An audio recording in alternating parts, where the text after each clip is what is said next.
एवढा मोठा लेखक, एवढा मोठा राष्ट्रप्रेमी व्यक्तिमत्व असणारा माणूस आपल्या शहरात येतोय आणि आपल्याशी फक्त त्यांच्या दिलेल्या विषयाशी संवाद साधतोय. त्याच्या पलीकडचा माणूस आपल्याला कळायला हवा आणि त्यामुळं कदाचित शिंदे सरांनी हे पुढचा संवादाचा उपक्रम ठेवलेला असावा. जे ईश्वरी कॉलेजवरून परत जी नवी पिढी आली त्यांच्यासाठी परत एकदा मी सांगतो, आज जे वक्ते होते, कारण त्यांचा परिचय तुम्ही येण्यापूर्वीच केसकर सरांनी करून दिला होता, हे डॉक्टर आशुतोष जावडेकर. हे खरं तर त्यांचं शिक्षण MA इंग्लिश पुणे विद्यापीठातून सुवर्ण पदक मिळवलेलं आहे, परंतु त्यांचा व्यवसाय हे दंत चिकित्सक आहेत. म्हणजे साहित्याचा अभ्यास करून आरोग्याची नाडी ओळखणारा हा दवाखाना चालवणारा डॉक्टर आहे. पण त्याही पलीकडे महत्त्वाची गोष्ट काय आहे, ते फक्त डॉक्टर नाहीत, ते फक्त संगीतकार नाही आहेत, ते फक्त सुरुवातीला जे म्हणाले गीतकार नाही आहेत, त्या पलीकडे एक समाजाशी नाळ जोडून राहणारा माणूस आहे. जेव्हा आपल्या कुठलाही चांगला माणूस समाजाला जोडून घेत असतो तेव्हा तो जगण्यातली ओल हरवू देत नाही, आणि ज्याच्या जगण्यातली ओल हरवत नाही तो माणूस समाजाला प्रिय असतो. याचं कारण सांगतो, मी जेव्हा माध्यमावरती सरांचा सगळा परिचय पाहत होतो, सर हे थोडंसं वाढलं परिचयाचं, तर या मुलांसाठी मी फार महत्त्वाचं आहे. मित्र हो, मगाशी सरांनी केसकर सरांनी ओळख करून देताना सांगितलं होते की स्वतःची आयडेंटिटी निर्माण करता आली पाहिजे. म्हणजे कदाचित मुलांना माहीत नसेल, म्हणजे जे मंत्री प्रकाश जावडेकर केंद्रीय मंत्री होते त्यांचे हे चिरंजीव आहेत, परंतु कुठंही हा त्यांच्या वर्तनातला हरेरावीपणा किंवा तो राजकीय लोकांच्या मध्ये असतो तो कुठेही आम्हाला दिवसभरामध्ये दिसला नाही. सर खरं तर सुरुवात करण्यापूर्वी ज्याला दाताच्या आतल्या नसा कळतात त्याला समाजाची नस कळत असते, आणि ही समाजाची नस ओळखत असताना एक माणूस म्हणून घडणीमध्ये तुमचा जीवन प्रवास कसा राहिला हा आम्हाला थोडक्यात सांग. सगळ्यात पहिल्यांदा इतकं सर छान बोलले, मला इतकं चांगलं वाटलं की या पद्धतीने त्यांनी माझी नस ओळखली सगळ्या बाजूनी. त्यामुळे ते मराठीचे प्राध्यापक आहेत, पण पुढच्या जन्मी ते नसतज्ञ होतील. आणि मला असं त्यांनी हा पहिला प्रश्न खूप ओपन एंडेड ज्याला आपण क्वेश्चन म्हणतो तसा आहे. तर तुम्ही माझ्या वडिलांचा उल्लेख केलात म्हणून मी तिथेच, कारण मी फार अदरवाईज बोलत नाही, कारण मी एक तर 24व्या 25व्या वर्षी मी स्वतंत्र माझ्या 1 BHK छोट्या फ्लॅटमध्ये राहायला गेलो, आणि तिथून आर्थिकदृष्ट्याही स्वतंत्र जे काय होतं ते तिथपासूनचा आत्तापर्यंतचा आता माझा मोठा फ्लॅट आहे. पण जग जे आहे ते खरं तर म्हटलं तर मी, माझी पत्नी आणि माझी मुलगी असं आहे. आणि या सगळ्याला माझ्या आईवडिलांचं एक व्यावहारिक अर्थाने काय त्याला म्हणतात एनकॅशिंग असं कुठे नातंच नाही आहे. जे आहे ते आशीर्वाद आहेत आणि संस्कार आहे, हा त्यातला सगळ्यात महत्त्वाचा भाग आहे खरं तर. त्याच्यामुळे मला असं वाटतं की माझे बाबा त्यांचं तर म्हणजे आज पंढरपूरला आलो आहे म्हणून त्यांचं अगदी इतक्या वर्षांपूर्वी पहिली जी त्यांची कॉन्स्टिट्युएन्सी होती विधान परिषदेची ती ही होती. म्हणजे पुणे, सातारा, सांगली, कोल्हापूर आणि सोलापूर हे 5 जिल्हे, त्यातले पदवीधर मतदारसंघ, हा त्यांचा अवघड अतिशय असा मतदारसंघ होता. मी 7वी 8वीत असेल तर त्यावेळी आम्ही प्रचाराला खरं बाबांबरोबर जायचो सुट्ट्यांमध्ये, मी आणि माझा भाऊ वगैरे, मज्जा म्हणून ट्रिपच असायच्या त्या. पण हे गाव नव्हतं कधी आलं माझं नशीब. सोलापूर अनेकदा, अकलूज झालंय, बाकी झाले, पण हे पंढरपूर मात्र कधी पाहिलंच. म्हणजे फारच नंतर देखील कलाकार म्हणून खरं इतक्या गावांमध्ये कार्यक्रम झालेत माझे, पण हे गाव राहिलं होतं. तर आज चांगला आधी योग आला आहे की या गावात हे आहे. तर मला असं नेहमी वाटतं की काही गोष्टी योगाच्या असतात, काही गोष्टी या तुमच्या मेहनतीच्या असतात, आणि अनेक गोष्टी या संस्काराच्या असतात. तर हे माझ्यावर संस्कार कोणी घडवले तर मुळात आईवडील. आणि नुसतं बोलायचं म्हणून असं नाही की माझी आई ही प्राध्यापिका होती आणि तिने अनेक पुस्तकं, त्यावेळी आर्थिक स्थिती अगदी आमच्या घरची कमी असताना, कारण माझ्या वडिलांनी खूप मोठ्या पगाराची बँकेची नोकरी सोडली होती आणि ते राजकारणात गेले होते, आणि आर्थिक त्यावेळी माझ्या आईने सांगितलं होतं की तू प्रकाश ही कर, कारण एक पुरुष प्राध्यापक जर घर चालवत होतं एक स्त्री चालवेल, पण तू राजकारण कर, तुला ते तुझं पॅशन आहे. आणि म्हणून तो मधला काळ खूप आर्थिक, मी लहान असतानाचा होता. तर त्या काळामध्ये देखील त्या आर्थिक अत्यंत अवघड परिस्थिती असलेल्या काळातही प्रत्येक महिन्याला माझ्यासाठी 3 पुस्तकं आणि चंपकचं सबस्क्रिप्शन हे माझ्या आईने केलं. तर आज मी जर काही बोलत असेल, माझे महाराष्ट्रभर जर वाचक असतील, लेखक अनेक लेखकही खरं फॅन्स झाले असतील आणि तरुण मुलं फॅन्स असतील, तर हे भाषिक संस्कार आहे. एक दुसऱ्या बाई होत्या माझ्या, तळवलकर बाई. मी पत्रकार नगरमध्ये वाढलो, तो फार मोठा संस्कार होता. म्हणजे आम्हाला अवसट काका विद्यापीठात घेऊन जायचे टू व्हीलरवरनं. मग मी कधीतरी एकदा त्यांना घरी विचारलं, हो इथे काका तुमचंच पुस्तकावर नाव लिहिलं आहे. मी असेल 6-7 वर्षाचा. मग ते म्हणाले, अरे मीच लिहिलं आहे हे पुस्तक. अशी आमच्यासाठी ती स्वाभाविक गोष्ट होती खरं तर. तिसरा तो तळवलकर बाई होत्या. माझं लय पश्चिमा हे पाश्चात्य संगीतावरचं पुस्तक मी त्यांना अर्पण केलं आहे. अनेक चांगले मित्रमैत्रिणी आयुष्यात जगताना भेटले. आणि पत्नी, माझी पत्नी फार खंबीर आहे. ती कोकणातली आहे, रत्नागिरीत आहे. तर माझा रत्नागिरीत मोठा कार्यक्रम झाला तेव्हा ते म्हणाले की पुलन नंतर हाच रत्नागिरीचा जावई आहे. म्हटलं मी पुलन आहे पण ही सुनीताबाई आहे. त्याच्यामुळे ती खंबीर एक स्त्री असते आणि ती सगळं करत असते, तर पुरुषाला खरं या गोष्टी करता येतात. ती आहे. आणि आता नव्याने मुलगी देखील ही आपली शिक्षक असते, तशी टीनेजर मुलगी माझी. या सगळ्या प्रवासात सगळ्यात महत्त्वाचं पाठबळ कोणी दिलं, एक तेवढंच सांगतो आणि या प्रश्नाचं उत्तर थांबवतं, तर ते साहित्याने आणि संगीत आहे. की जगताना सगळ्यांच्या आयुष्यात अनेक कठोर परीक्षा घेणारे प्रसंग येत आहेत. तर कित्येक वेळा मला आठवतं मी डेंटल कॉलेजमध्ये असताना कधी उदास, आणि काय कॉलेजचे तरुण कशाने उदास होतात हे काही मी सांगायला गरज नाही. तर मी 4घी जणी हे अनुवादाचं पुस्तक शांता शेळक्यांचं, लिटिल वुमेनचा इंग्रजी अनुवाद होता. काय शांताबाईंचा अनुवाद आहे. म्हणजे कवितांचं लीनपणे जो जगे तयाला, पतनाचे भय कधीच नाही, कुणी न ज्याचे देव तयाचा, सदैव सहचर होऊन राही, असं बायबलच्या प्रार्थनेचं भाषांतर शांताबाईंनीच करावं. असं वाचत कित्येकदा धीर मिळाला. पुढे माझ्या आयुष्यात इंग्रजी साहित्य, म्हणजे मराठी तर सगळे मूलतः कवी होते. म्हणजे मी आता कवी हे अनेक लोक विसरलेच आहेत. म्हणजे अरुणा ढेरे माझ्या मागे लागतात की आशू आता तरी कवितांचं पुस्तक काढ, तरी मी न काढणारा अजून मुलगा आहे. पण कवितांवर मी खरं वाढलो. अनेक मोठे कवी, ग्रेस असतील, सगळे असतील. आणि मुळात संत साहित्य माझ्या सगळ्या संस्कारांपुरतं बोलायचं तर त्यामुळे शेक्सपियर एका टोकाला.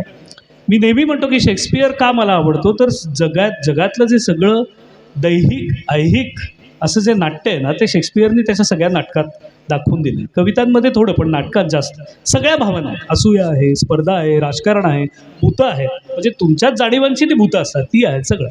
आणि मग त्यानंतर ज्ञानेश्वर माऊली आहे की हे सगळं जगणं काय आहे हे शेक्सपियर दाखवतो, आणि ते जगणं कशासाठी आहे आणि कशावर तोललं आहे हे माऊली दाखवतो.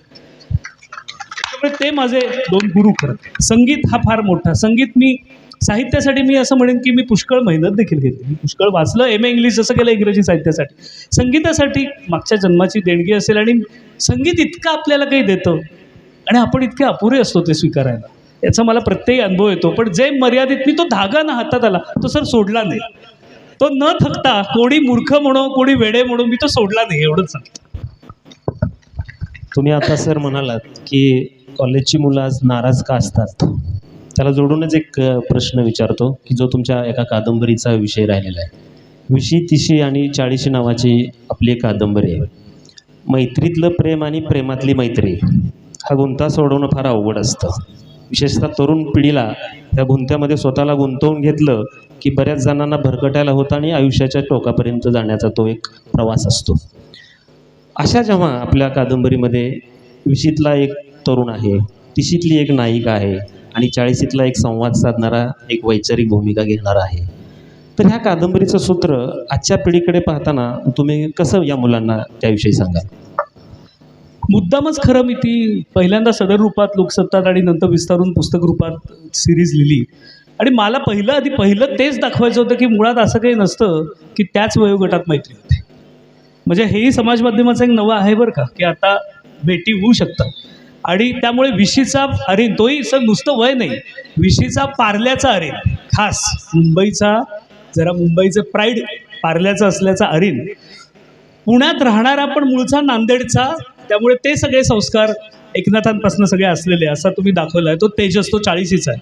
आणि माही ही पुण्यातली, कारण घटना सगळ्या पुण्यात घडतात. पण ती अमेरिकेतनं शिकून आलेली आता 29-30 वर्षाची अविवाहित मुलगी, यांचा नकळत ग्रुप होतो. ते बोलतात आणि अनेक सकारात्मक गोष्टींची, ऊर्जेची देवाणघेवाण त्या, मला वाटतं सगळ्या लेखनात मी कधी सहेतुकपणेही दाखवलं. की जसं एकदा मी बातमी वाचली की IIT का कुठल्या तरी इंजिनिअरिंग कॉलेजमध्ये की वाढदिवस होता, तर ते बॉक्स मारतात सगळे, तर एवढं मारलं त्याला की त्याच्या स्प्लीनला लागलं आणि तो दुसऱ्या दिवशी मुलगा गेला. म्हणजे काय भयानक आपण आहोत अशा याच्या हिंसेचं इतकं वाढतं प्रस्त आहे. तर मला अस्वस्थता आली. तर अशा वेळी मग मी माझं सदर चालू होतं तेव्हा. तर मग मी असं लिहिलं की तो अरिनचा वाढदिवस येतो आणि अरिन घाबरला. म्हणजे इथल्या सगळ्या तरुणींना हे सांगतो. तो तेजसला म्हणतो, अरे तेजसदा आता मला जाम भीती वाटते, उद्याहून मला बदलणार हे सगळे, आणि मग तर नकोच, मी थांबतच नाही. तर तो म्हणतो थांब मी येतो आणि माईलाही घेऊन येतो, बघू कोण काय करताय, आम्ही आल्यावर असं होणार नाही, म्हणून ते येतात. तर ही म्हणजे मुद्दाम मोठ्या वयातला मित्रमैत्रिणी मिळवा, तुम्हाला हक्काचा दादा ताई मिळते, नक्की सांगते.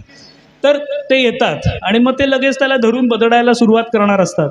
तर हा म्हणतो की अरे असं नाही, 1 विरुद्ध 1 करायचं, 10 विरुद्ध 1 नाही, फायटिंग करायची ना, चला मी पंचिंग बॉक्स आणलेत, सगळ्यांनी आपण बॉक्सिंग करूया, फाईट करूया, असा मी तो लेख लिहिला होता. तर मला त्यानंतर 2-3 आठवड्यानंतर कोल्हापूरच्या एका कॉलेजच्या मुलाचा फोन आला आणि तो म्हणाला की सर, तुमचा लेख आम्ही हॉस्टेलमध्ये वाचला आणि आम्ही सगळ्यांनी आता या पद्धतीने करायचं ठरवलं आणि एका मुलाच्या ह्याच्यात आम्ही बॉक्सिंग आमचे एक एक केले आणि त्याचे मला व्हिडिओ पाठवले. कारण तरुण वयात रग असते. तर एकाला 1 पाहिजे, एकाला 10 नाही पाहिजे. त्यामुळे प्रॅक्टिकली होतं, अनेक जाणीवा त्याच्यात होत्या. प्रगल्भ होत कसे जातात, शिकत चुकत माकत जातात. 40शीतले जे ताण असतात ते 20शीतला एखादा मित्र कसं. खरं आहे. खरं तर आपले ताण जोपर्यंत आपण व्यक्त करत नाहीत तोपर्यंत आपल्याला मोकळीक मिळत नसते. मग ते घरातले असू द्या, भावनिक असू द्या किंवा अन्य एक प्रश्न असू द्या. तुमचं एक भाषेविषयीचं निरीक्षण आम्ही वाचलं होतं. भाषा काय फक्त ग्रंथातून, कथेतून, कादंबरीतून किंवा नाटकातूनच येत नसते. भाषा पानटपरीवरच्या चर्चेतून येत असते. भाषा भांडी नळावरती भांड्या घासणाऱ्या बायकांच्या संवादातून पुढे येत असते. म्हणजे भाषेला अशा अनेक कंगोरे असतात. अशा सगळ्या कंगोऱ्यामध्ये सुद्धा भाषा म्हणून जेव्हा आपण या सगळ्या गोष्टीकडे पाहत असतो तेव्हा लेखक, समीक्षक किंवा अभ्यासक म्हणून आपण थोडं बाजूला राहूया. म्हणजे परवा तारा भोवळकर म्हणाल्या साहित्य संमेलनाच्या स्टेजवरून मोदी साहेबांच्या समोरच की भाषा कधी निर्माण होते, जेव्हा लहान मूल जन्माला येतं, जेव्हा त्याच्या समोर त्याची आई अंगाई गीत म्हणते तेव्हा त्या भाषेचा त्या मुलासाठी जन्म असतो. इतकं हे भाषेचं सोपं गणित असतं. पण भाषा अभ्यासक म्हणून तुम्ही खरं तर इंग्रजीचे चांगले अभ्यासक आहात, भाषाशास्त्र तुम्ही अभ्यासलेलं आहे. मराठी ही तुमची मायबोली असल्यामुळं अरुण ढेरे किंवा अन्य सगळ्या साहित्यिकांशी तुमचा जवळीकतेचा संबंध राहिलेला आहे. अलीकडच्या काळामध्ये जी तुम्ही इमोजीची भाषा सांगितली, हा सगळा भाषेचा प्रवास जेव्हा पाहतो तर आता भाषेला कोणता स्टँड घ्यावा लागेल किंवा भाषेसाठी आता कोणती एक अवस्था आपल्याला निश्चित मानून पुढं जावे लागेल, तर त्याविषयी काय सांगाल? कारण त्याचं प्रश्न विचारण्याचं कारण असं की आपल्याकडे आता भाषेविषयीचा अभिनिवेश वाढायला लागलेला आहे. कदाचित तो राजकीय असू शकतो, कदाचित तो वैचारिक असू शकतो, कदाचित तो प्रसिद्धीचा पण असू शकतो. पण तुम्ही एक भाषा अभ्यासक म्हणून याच्याकडे कसे पाहता? भाषा ही जेव्हा महाराष्ट्रातल्या 100 समीक्षक, 50 टीकाकार आणि 50 पॉलिसी मेकर्सच्या ताब्यातनं बाहेर पडेल तेव्हा चांगली होईल अधिक मराठी. हे पहिलं माझं म्हणणं. फार अडकली आहे तिथे ती आणि त्यांनी चुका होत आहेत, गंभीर चुका होत आहेत. मुद्दा असा आहे की आणि हे प्रत्येक भाषेत आणि प्रत्येक काळात असतं की काही मुठभर सूत्रधार असतात आणि ते भाषेची मिरासदारी अख्खी करत असतात. तर म्हणून मी ते मुद्दाम त्या भाषणात जे माझं सर तुम्ही उद्धृत केलं की भाषा ही तिथे नाही वाढत समीक्षेच्या ग्रंथात, म्हणजे समीक्षेला पूर्ण मी आदर ठेवून भाषा कुठे वाढते तर पानपट्टीवर वाढते, त्या मित्रांच्या संवादात वाढते. तिथे भाषा ही तिथे विस्तारत असते. मराठीपुरतं बोलायचं तर मला काही लोक जसं म्हणतात, मी लहानपणापासून ऐकतोय मराठी मरणारे अजून तर काही मेली नाही आणि मरेल असं काही वाटत नाही. प्रत्येक भाषेला आपले प्रयत्न मात्र करायला लागतात. म्हणजे आपण नेहमी काय म्हणतो की भाषा, आपल्या भाषेचं आपण असं म्हणतो की आपली भाषा आपल्याला कशी टिकवता येईल, म्हणजे भाषा संवर्धन हा एक नेहमी शब्द आपण वापरतो. तोच आधी मला इतका गरीब वाटतो की भाषा विस्तार असा आपण शब्दच वापरत नाही. तमिळी लोक भाषा विस्तार असं म्हणतात, बंगाली लोक भाषा विस्तार म्हणतात, भाषा संवर्धन असं नाही, विस्तार. मी परवा बोललो होतो की निम्मा कर्नाटक, म्हणजे आपण जवळ होत कर्नाटकाचं, निम्मा कर्नाटक खरं मराठी जाणतोच, पाव कर्नाटक तर मराठी बोलतच असे आणि कन्नड आहे असं. म्हणजे माझं काही कन्नड, काही भांडण काहीच नाही आणि खरं कोणाचंच नव्हतं. या देशात द्वैभाषिक त्रैभाषिक असणं ही परंपराच आहे जुनी. म्हणजे संस्कृत ही समजा शिकायची भाषा असेल तर प्राकृत ही बोलायची, म्हणजे आता इंग्रजी ही ज्ञानभाषा झाली आहे आणि बाकी भाषा. तर इथे असं आहे की भाषांमधली खरी खोटी काल्पनिक भांडणात सगळेच परिसंवाद झडतात, पण प्रत्यक्ष कुठल्याच एका भाषेवर कोणीच मेहनत घेत नाही. त्यामुळे माझ्या इंग्रजीचं मी कधी आता ते शिकवतही नाही, पण जेव्हा मी इंग्रजीच्या विद्यार्थ्यांना शिकवायचो तेव्हा अगदी कॉन्व्हेंटमधनं आलेल्या मुलालाही साधं फ्रेंडसारखा शब्दही स्पेलिंग तो चुकवायचाच. हे मी पाहिलं ना. म्हणजे बाबा तो कॉन्व्हेंटमध्ये शिकला म्हणून त्याचं इंग्रजी काही फार भारी झालं असंही नव्हतंच. आणि मराठीत तर काय टिंबायती मी मग सांगितली सगळी. तर मला असं वाटतं की भाषेसाठी आपली सर ही आपल्या पिढीची जबाबदारी, यांची ही जबाबदारी. आपण किती बोलणार आहोत इंग्लिश, आपण आपली भाषा किती पोचवणार आहोत, आपण आपल्या भाषेतला आपल्या पुढच्या पिढीपर्यंत किती संचित देणार आहोत. तसंही प्रत्येक कुठल्याही आयुष्याचा, व्यक्तिगत आयुष्याचाही अर्थ कशात असतो, तर तुम्ही आयुष्यभर काय मिळवलं ते जे आहे ते त्याचा अर्थ तुम्ही पुढच्या पिढीपर्यंत कसा सूत्रबद्धपणे देता यावर एखाद्या माणसाची इंटिग्रिटी ठरते. तेच समाजाला लागू की एखादी पिढी दुसऱ्या पिढीला भाषा कशी देते, काय देते. तुम्ही आपलीच पिढी भाषा त्यांच्या हातात देताना थोडी कमी दर्जाची देते ना. आता साधी गोष्ट, तिथेच प्रश्न. त्यामुळे मला वाटतं म्हणजे सुधारणा करायला पुष्कळ संधी आहे, पण अगदीच वाईट चित्र नाही दोन्ही. सर, प्रत्येक माणूस जगण्यासाठी एक व्यवसाय निवडतो आणि तुम्हाला आवड म्हणून सुरुवातीला तुम्ही दंत चिकित्सकीय व्यवसायात आणि नंतर कालांतरानं तुम्ही खरं म्हणजे आमच्याकडं अशी प्रथा, मी सायन्स आहे, मी मराठी काय वाचायचं, कादंबरी कशासाठी वाचायची. सायन्सचे विद्यार्थी बऱ्याच वेळा असं बोलतात, इंजिनिअरिंगचे विद्यार्थी असं बोलतात, आम्ही कादंबरी कशासाठी वाचायची. तुम्ही आता डॉक्टर असूनही, चिकित्सक असून सुद्धा या साहित्य क्षेत्र, नुसतं साहित्य क्षेत्रच नाही तर संगीत क्षेत्रामध्ये तुम्ही गेला, तर याची पूर्वतयारी म्हणून तुम्ही काय केलं होतं, विशेष वैशिष्ट्य असं काय केलं तुम्ही?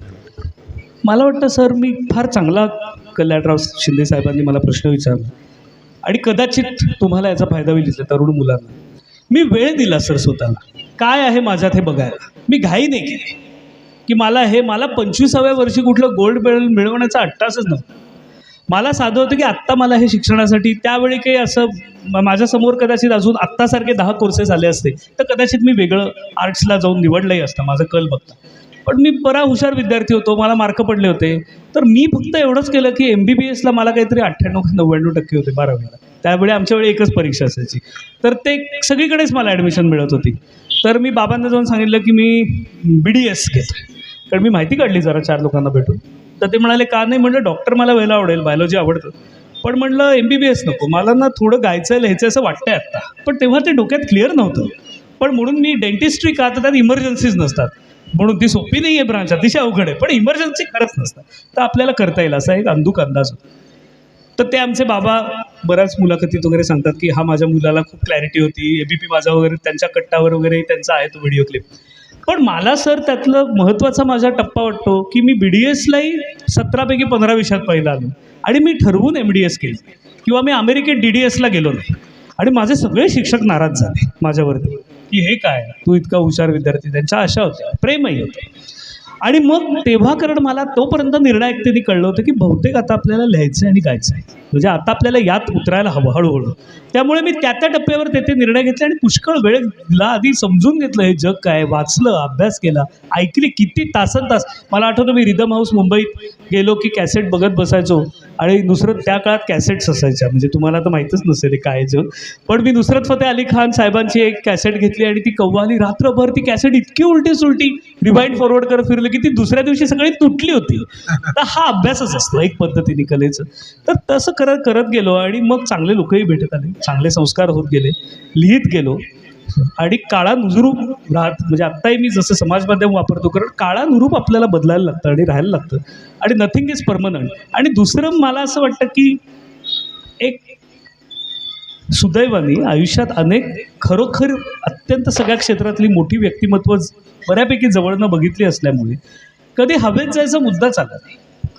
म्हणजे आत्ताही असं मला वाटतं, मला माझी मुलाखत पार्ल्याच्या एक क्षीरसागर मॅडम आहेत त्यांनी घेतली, त्याचं शीर्षक त्यांनी ते बरोबर उचलून दिलं की आत्ता तर कुठे सुरुवात आहे. तर मला आत्ताही हेच वाटतं की आत्ता तर कुठे सुरुवात आहे. ही गोष्ट खरी आहे. तुमची ओळख करून देताना एक मुद्दा आम्ही पाहिला होता, संगीत आणि माणूस हे नातं फार फार पार्श्वभूमी त्याला फार जुनी आहे. आणि या संगीताची भाषा म्हणजे तुम्ही खरं तर 3 माध्यमांच्या भाषेशी फार निगडीत आहात. एक शब्दाची भाषा तुम्हाला फार जवळून कळलेली आहे, दुसरी संगीताची भाषा तुम्हाला कळलेली आहे आणि तिसरी कॅमेऱ्याची भाषा तुम्हाला तितकीच फार जवळची राहिलेली आहे. हा आमचा सगळा तरुण वर्ग आहे. संगीताकडे आता फारसं वेगळ्या पद्धतीनं पाहण्याचं म्हणजे आपण पूर्वी एकच जे गाणं 3 पद्धतीनं ऐकत होतो. म्हणजे फक्त त्याचे कधीतरी शब्दच ऐकत होतो, कधीतरी त्याची धूनच ऐकत होतो, कधी हे दोन्ही मिक्स करून ऐकत होतो. तुम्ही एक गीतकार म्हणून, गायक म्हणून आणि स्वतः एक चांगले परफॉर्मन्स आहात. म्हणजे विद्यार्थ्यांना माहीत नसेल तर तुम्ही उद्या सर्च करा. किताबे नावाचा एक व्हिडिओ तुम्ही जर सर्च केला तर त्यांनी गीत त्यांनी स्वतःच लिहिले, ते गायलंही त्यांनी आणि एक ॲक्टरसुद्धा तेच आहे त्या गाण्यामध्ये. सर तर तुमच्या आवडीचं आमच्या मुलांना आणि सर्व श्रोत्यांना आवडेल असं एक गीत मी आपल्याला एक तुमचा वेगळा पैलू आम्हाला त्यातून कळेल. म्हणजे हे आता गायकासारखं नाटक म्हणून वाक्य नाही पडते. खरंच मी खूप बोललो आहे, दुराळ्यात होतो, सगळ्या लोकांमध्ये होतो, आज घसा इतका चांगला नाही पण तरी गातो. त्याच्या आधी सांगतो, 2 साहित्य आणि संगीत या कला प्रकार दोन्ही श्रेष्ठ आहेत, दोन्हीमध्ये फरक आहे. साहित्य हे हळूहळू भिनतं आणि संगीताला ज्याला आपण सेन्स ऑफ इमिडियसी असं म्हणतो, म्हणजे लगेच आवाहकता आहे त्याची, तात्काळ आवाहकता आहे की छान भीमसेनजींनी नुसतं एखादा असा लावला की सगळे समोर मंत्रमुग्ध होतात. ही ताकद आहे प्रत्येक चित्रकलेची. अजून एक वेगळी ताकद आहे कॅमेराचं. सर मी आपलं चुकत मागत याच वयाच्या माझ्या सगळ्या फॉलोअर्सकडनं खरं शिकलो आहे.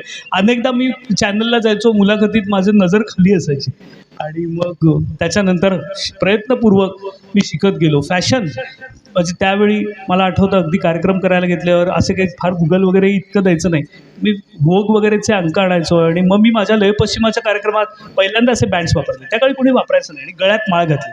तर एवढं त्याची चर्चा झाली होती कारण मला ते स्टेटमेंट द्यायचं होतं. संगीताच्या बाबत माझ्या लय पश्चिमामध्ये ज्ञानेश्वर माऊलींचं अवतरण मी वापरलं आहे. तर माऊली म्हणतात की श्रवणसुखाच्या मांडवी विश्वभोगे माधवे. इतकं अचूक वर्णन आहे की हा एक मोठा श्रवणसुखाचा मांडव आहे आणि त्याच्यात साक्षात माधवी देखील विश्व अनुभवतो असं आहे. त्या श्रवणसुखाच्या मांडवात नॅरो आपण राहून चालत नाही. भारतीय संगीत आहे का, पाश्चात्य संगीत आहे का, जनसंगीत आहे का, लोकसंगीत आहे का, शास्त्रीय संगीत आहे का, प्रत्येक संगीत मी हे सगळ्या तुम्हाला तरुणींना आवर्जून आवाहन करेन, वेगवेगळं ट्राय करा. वेगवेगळ्या भाषांमधलं प्रत्येक भाषेची सर इतकी मजा. तमिळ आपल्याकडे ळ हे अक्षर आहे पण ळची बाराखडी अख्खी मराठीत नाही. तर A.R. रहमानचं गाणं आहे कुंजम्मी नक्कळई, तो लई आहे.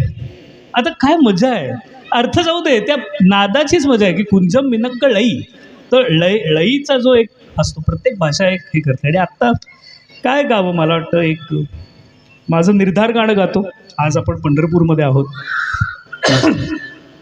सकाळी आम्ही फार दर्शन माझं अतिशय चांगलं झालं. त्याचं श्रेय या 2 माझ्या ज्येष्ठ स्नेहांना आहे. त्यांनी मला मार्गदर्शन करून सगळं केलं. मला अतिशय माझ्यासाठी तो भावनिक क्षण होता. कारण मला नेहमी वाटतं की कधी कधी तर कार्यक्रम माझे बहुतेक असतात ते निमित्त मात्र असतात आणि दर्शन हेच असतं. त्यासाठीच कुठली गावं बोलावतात. जसं गोव्याचा आता माझा कार्यक्रम बरोबर महाशिवरात्रीच्या दिवशी गोव्याच्या मुख्यमंत्र्यांच्या हस्ते सत्कार वगैरे होता. भाषण मोठं झालं, 1500-2000 ऑडियन्स होता. पण तो बरोबर तिथेच तांबडी सुरला महादेव मंदिर आणि मंगेशीचं देऊळ होतं. तर तसा आज मला अनुभव आला. म्हणून निर्धार हे जे मी गाणं केलं होतं, ABP माझ्यासाठी केलं होतं आणि तुकोबांचा अभंग आहे तो सहज गातो.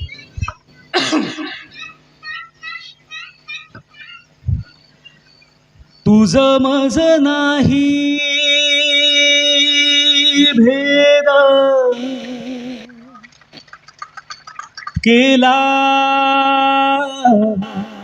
सहज विनोद. काय विलक्षण तुकोबा.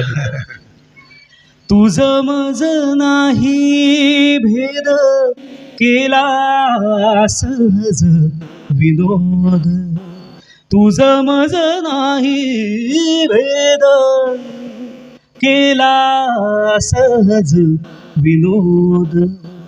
तू माझा आकार, तू माझा आकार, मी तो तुझ निर्धार.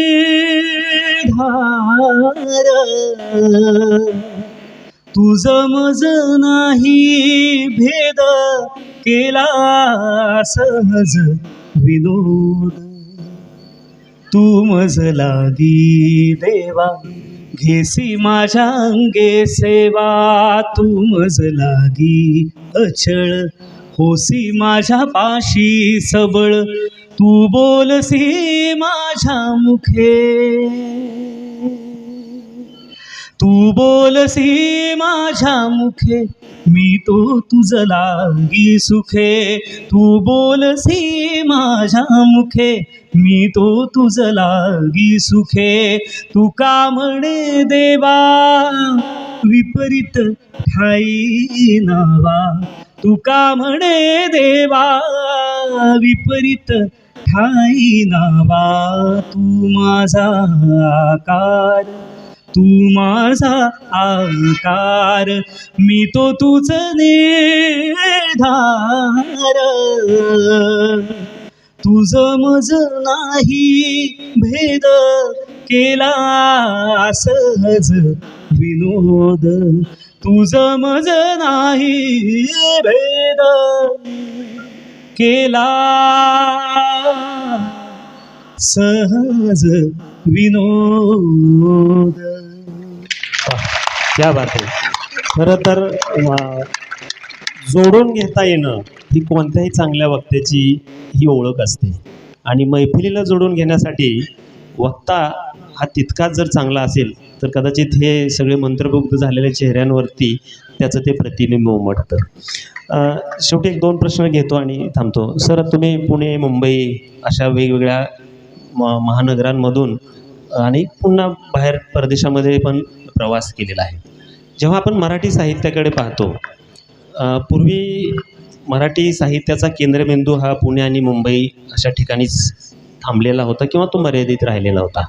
आज जेव्हा हे सगळं वर्तुळ असं आमच्या गावखेड्यापर्यंत पोहोचतं, म्हणजे आमचा अंकुश जगण्याशी केलेला संघर्ष अनवाणीसारख्या आत्मचरित्रातून मांडू पाहतो.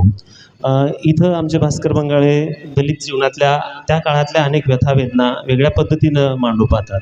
आमचं संभाजी अडगळे हा रयतमधला शिपाई आपल्या व्यवस्थेबरोबरच जगण्यातल्या अनेक गोष्टींना, माणसांना साहित्यामध्ये स्थान देतो. आमचे बागल सर ज्यांनी सत्कार मगाशी केला, ते शिक्षक असून शिक्षकी व्यवसायात येत असताना आलेल्या अनेक अनुभवांना शब्दबद्ध करतात. आमची पूजा इथं बसलेली आहे, ती इंग्रजीची विद्यार्थिनी आहे. ती कोरोनामध्ये तिने एक ललित सदर चालवलं होतं आणि ते सदर ते स्वतः ती सादर करत होती आणि ते यूट्यूबवरती तिच्या अनेक चॅनल, त्या व्हिडिओला अनेकांचे लाईक मिळाले. आमचा गणेश इथं आता पत्रकारितेमध्ये यूट्यूब चॅनलमधून पत्रकारितेच्या एक नव्या आयाम शोधतो आहे. हे सगळं गावखेड्यामधलं असणारं नवसंचित या सगळ्या, तुम्ही मगाशी ज्या माध्यमांचा उपयोग म्हणालात, या माध्यमातून पुढे येतो. मगाशी तुम्ही सरांनी अंकुची ओळख करून दिली. तो इतक्या चांगल्या कथाकथन करतो. सिंधुताई सपकाळांचा त्याला फोन आला होता, इतकी त्याची कथा त्यांना ती आवडली होती. म्हणजे पुण्या मुंबईकडला साहित्याचा अक्ष आता हळूहळू ग्रामीण भागाकडे वळतो आहे, झुकतो आहे. खरं तर या सर्वांचं आमचं पंढरपूरचं नाव घेण्याचं कारण याचं स्कूल दत्ता भोसले आहे, म्हणजे ते सर्वांना कदाचित माहीत आहेतच.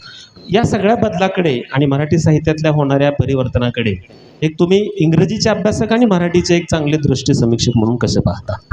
सगळ्यात पहिल्यांदा ना, आपण सर इतके मला जाणते प्रश्न विचारतात, त्यांच्यासाठी आपण टाळ्या वाजवूया. माझ्या इतक्या मुलाखती घेतल्या आहेत, पण आणि खरं असं काही हा कार्यक्रम ठरलेला नाहीये, म्हणजे हा अक्षरशः 2 तासात एवढं, म्हणजे सर फक्त तुम्हाला नमस्कार, एवढं म्हणजे ते इतका अभ्यासपूर्वक बोलतायत, मला फार आनंद वाटला. कारण जबाबदारीने अभ्यासपूर्वक बोलण्याची आपल्या महाराष्ट्राची परंपरा होती, ती आता नाहीशी हळूहळू होत चालली आहे का काय अशी शंका वाटावी, अशी परिस्थिती पुण्या मुंबईत. म्हणजे मी तुमच्या उत्तराकडे थेट येतो. तुम्ही सगळी नावं घेतली, केवढं श्रीमंत शहर आहे तुमचं, तुम्ही गावखेड काय म्हणताय, एवढे सगळे अनुभव इथे व्यक्त करतायत आपल्या भाषेत, ही श्रीमंती आहे मोठी. मला तर नेहमी वाटतं, इंग्रजीचा समीक्षक म्हणूनही अगदी, सेंटर पेरिफेरी बायनरी ही जगभर साहित्य क्षेत्रात असते, ऑपरेशनल ज्याला म्हणतात, की एक वर्तुळ असतं आणि त्याचं एक मध्य बिंदू असतो, तो सगळा खेचत असतो साहित्य व्यवहार, आणि एक पेरिफेरी असते. इतके वर्ष पुणे मुंबई ही सेंटर्स होती आणि बाकी महाराष्ट्र हा परिघावर होता असं आपल्याला होतं. याचं कारण बाकी महाराष्ट्राला संधीच दिली नाही हो. म्हणजे काय, बाकी महाराष्ट्र झोपलेला होता का, त्यांना मराठी येत नव्हती का, त्यांना भावना नव्हत्या का, त्यांना लिहिता येत नव्हतं?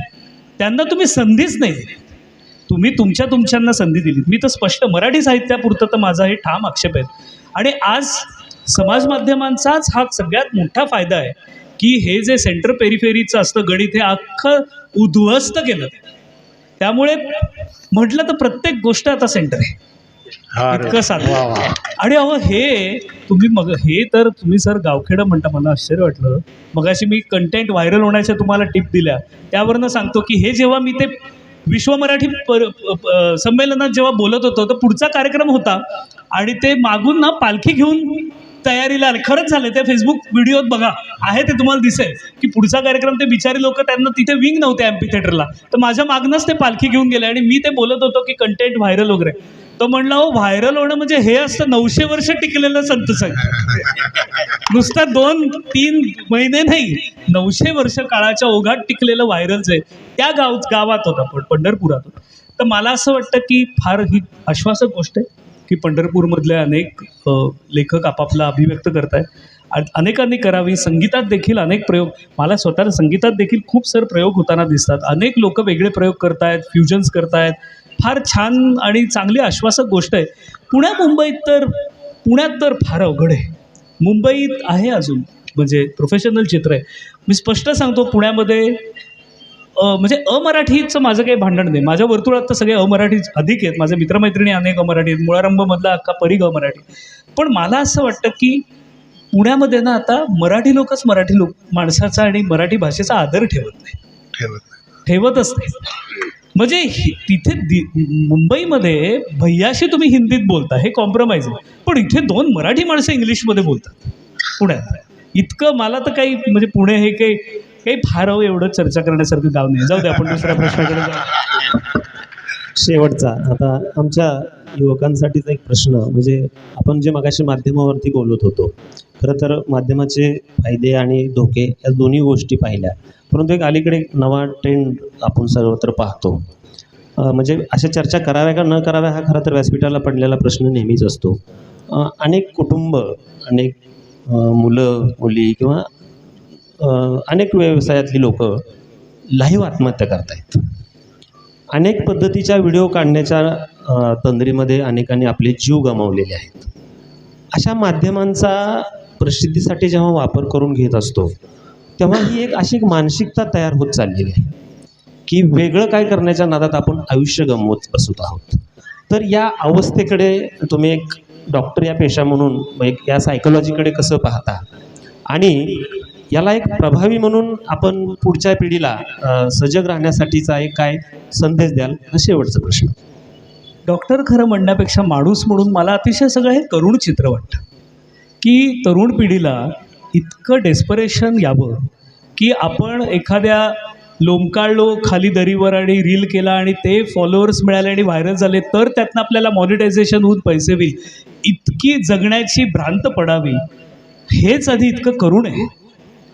आणि भावनिकदृष्ट्याही समजा पैशासाठी नसेल, मॉनिटायझेशनसाठी नसेल, तरीही ते तितकंच करू नये. याचा अर्थ आपल्या पिढीने त्यांना आश्वासितच केलं नाही की तुम्ही छान आहात, कौतुकच केलं नाही योग्य तेवढं. त्यामुळे पहिलं मला वाईट वाटतं, म्हणजे त्यांचं चूक बीक मला वाटत नाही, मला आपलीच आधी चूक वाटते आणि करुण चित्र वाटतं अतिशय की हे डेस्परेशन आहे समाजात. आर्थिक विषमता वाढत चालल्याचं हे निदर्शक आहे. दुसरं, आज सदानंद मोरे सरांचा माझा सकाळी इथे येताना फोन झाला, कारण त्यांची मी मठामधली बातमी वाचली, त्यांनी मला व्हिडिओ पाठवला, तो बघितला. त्यांनी काल फार महत्त्वाचा एक मुद्दा उपस्थित केला की ही अवनती जी आहे ती का होतीये, तर महाराष्ट्र धर्म आपण विसरलो. त्यांनी फार काल 2 महत्त्वाची भाषणात विधानं केली. पहिलं म्हणजे की इतकं जातीभेदांमध्ये आपण अडकलोय की त्याच्यामुळे मराठी म्हणून एक लॉबिंग जे असतं जगाच्या आणि देशाच्या पातळीवर करायचं, ते आपण विसरून गेलो. त्यामुळे त्यांनी काल एक महत्त्वाचं विधान केलं की ब्राह्मण ते दलित म्हणजे सगळेच मराठा. हे फारच क्रांतिकारक त्यांनी वाक्य की सगळे एक होत. आणि इथे मला वाटतं या गावात हे मी सांगायची गरज नाही की जिथे जन आहे, म्हणजे फक्त पुरुषही नाही आहेत ना, स्त्रिया आहेत, कान्होपात्रा आहे, चोखामेळा आहे, जनाबाई आहे, नामदेव आहेत, माऊली आहेत, तुकोबा आहेत, रामदास आहेत, सगळी एक अख्खी परंपरा अख्खी जी आहे ही आपली महाराष्ट्र धर्माची होती. जेव्हा परकीय आक्रमणं होत होती तेव्हा या संतांनी वारीच्या निमित्ताने सगळ्यांना बळ देऊन रस्त्यावर आणलं. तो प्रोटेस्टच होता, जरी भक्ती मार्गाने केलेला असला तरी. लोकांना पंचक्रोशीच्या बाहेर पडायचं भय वाटत असताना त्यांनी आधी राजकीय मुवमेंट केली, मग शिवाजी महाराजांनी पुढे फारच मोठं केलं सगळं काम आणि आपल्याला आणि पेशवाईचंही काल मोरे सरांनी सांगितलं की पहिल्या तिघांनी किती चांगल्या पद्धतीने काम केलं, वर्धित केलं. तर आपण आज किती म्हणजे तिथे होतो आपण सर. हे काही डेस्परेशन जे आहे ते असं आपोआप येत नाही. सामाजिक अवनतीची अनेक कारणं असतात. तर आपलं मराठी माणसांपुरतं सांगायचं तर आपण जर हा महाराष्ट्र धर्म मोरे सर म्हणतात तसं जर पकडला तर, आणि ऑल इन ऑल तुम्ही पुन्हा बघा या ज्या आत्महत्या आणि या सगळ्या आहेत, या गंमत म्हणजे या महाराष्ट्र नंतर थोडंसं UP, बिहार आणि अशा 3-4 राज्यांमध्येच आहे. तुम्ही हे आसाम आणि इकडची मुलं नाही करताना तुम्हाला दिसणार, केरळमध्ये नाही तुम्हाला हे होताना दिसणार. म्हणजे हे जे सगळे स्टंट्स किंवा हे तर याचं कारण काय, हे अख्खं भारताचं नाही ना, हे स्थानिक आहे त्या राज्याचं. त्यामुळे इथे पुन्हा एकदा शेवटी सगळ्यांना आवाहन करतो की आपल्या घरातल्या तरुणांना समजून घ्या, सारखं जजमेंटल होऊ नका की तुला ही मुलगी आवडलीच कशी. अरे असं काय, तुम्ही कधी काळी तरुण होतात, कुठलीही बरी मुलगी आवडतेच पुरुषाला, निसर्ग नियम आहे. तर एवढं लगेच जजमेंटल होऊ नका तरुणांविषयी. आवडली म्हणून तोही तरुण शहाणा आहे ना, तो काही उठून पळून जाऊन लगेच लग्न नाही करणार आहे. त्यांना तर लग्नच नाही करायचे, इथूनच सुरुवात.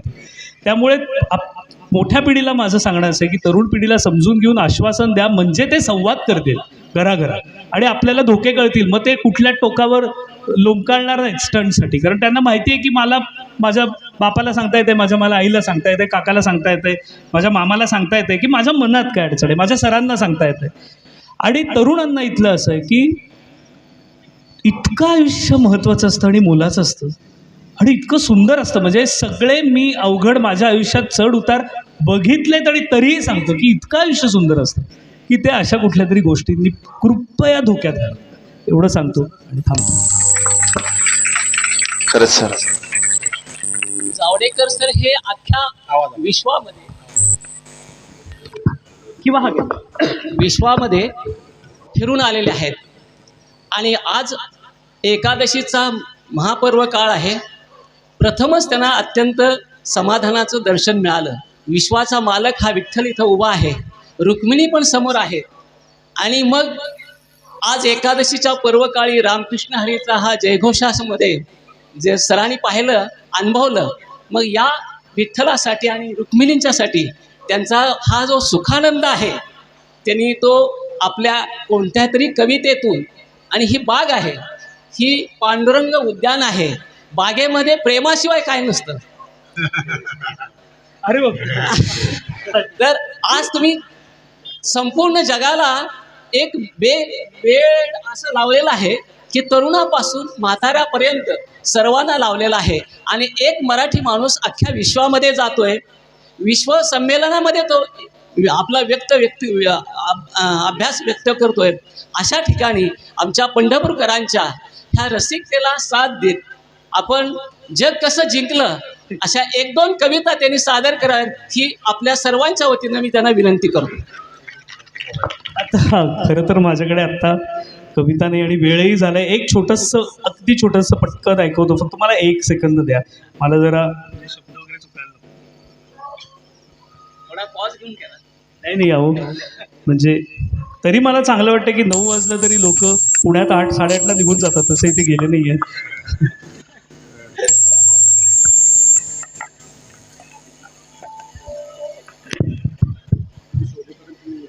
हो चालेल. मी एक शेवटचं छोटं काढायचं. खरं तर हा अचानक ठरलेल्या मुलाखतीमधून एवढा चांगला संवाद आपल्याशी होतोय. मला एक गोष्ट नेहमी जाणवत राहते ढवळे सर, की अनेक मित्र किंवा अनेक लेखक काहीतरी टाईप करतात आणि पाठवतात आणि देतात. मी परवाच्या भाषणामध्ये पण ते म्हणालो होतो.